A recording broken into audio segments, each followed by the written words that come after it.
Hallo und herzlich willkommen zu einem neuen Frage-Antwort-Video rund ums Trompetespielen. Mein Name ist Nico von Nico Leikam Trompetentraining. Silvia hat sich gemeldet und zwar möchte sie wissen, ob es sinnvoll ist, sich eine Anfangsroutine zu überlegen, um mit dem Üben täglich zu beginnen. Ich stehe hinter dem Punkt, ja, definitiv. Und zwar starte ich immer gerne mit dem Buzzing, aber nicht nur auf dem Mundstück, sondern ich mache eine hohle Faust und spiele da ein paar Töne.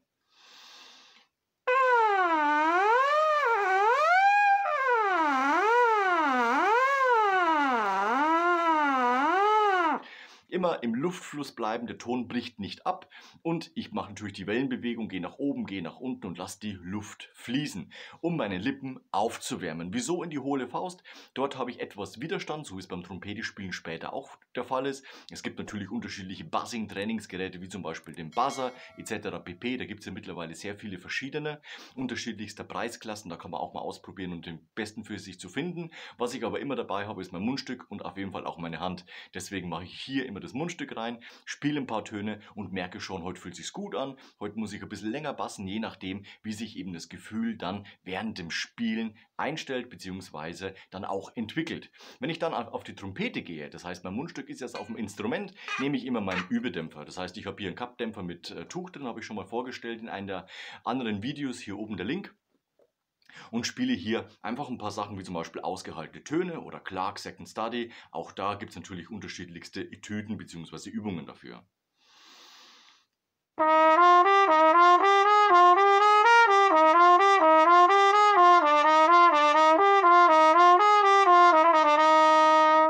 Und so weiter und so fort. Also einfach mal die Luft fließen lassen in der Mittellage. Danach natürlich auch ein paar angestoßene Töne, eventuell auch diese Übung angestoßen, damit man die Zunge auch aufwärmt und in Gang bringt. Doppelzunge, Triolenzunge auf einer gleichbleibenden Tonhöhe laufen lassen.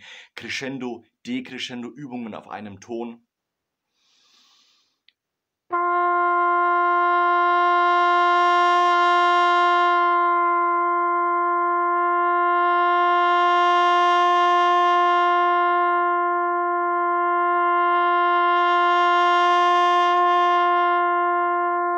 Immer reinfühlen, wie fühlt sich der Ansatz an, hält die Muskulatur, bin ich zu laut, bin ich zu leise. Also Luftflussübungen en masse. Egal ob Buzzing, lang gehaltene Töne auf der Trompete, Second Study und so weiter und so fort. Es geht alles in die Richtung Luftfluss, ohne Unterbrechung die Töne spielen.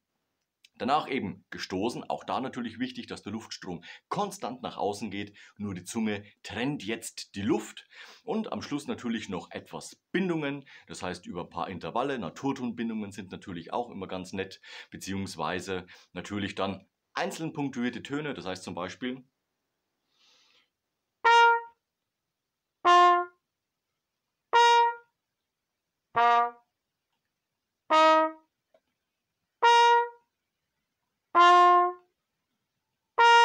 nur so als Beispiel, also immer die Intervalle voraushören, die Töne sich gut vorstellen und dann versuchen, den Ton auf den Punkt zu bringen. Anfänglich natürlich nur in der Mittellage, danach kannst du auch etwas in die tiefe bzw. hohe Lage gehen. Da wirst du deine Übung automatisch individuell ausbauen, damit du eben dann ein gutes Startgefühl für deine Literatur zum Üben hast. Ich empfehle dir auf jeden Fall, Silvia, immer eine Überoutine, das heißt, du hast verschiedenste Punkte, Buzzing, Luftfluss, Anstoß, Bindungen, Tontreffen und danach sollte eigentlich so nach 10 Minuten, 8 bis 10 Minuten sich ein gutes Gefühl einstellen, damit du mit deiner Literatur, mit deinem Üben auf der Trompete starten kannst. Sag doch mal, wie es geklappt hat bei dir und schreib es in die Kommentare, das interessiert mich brennend.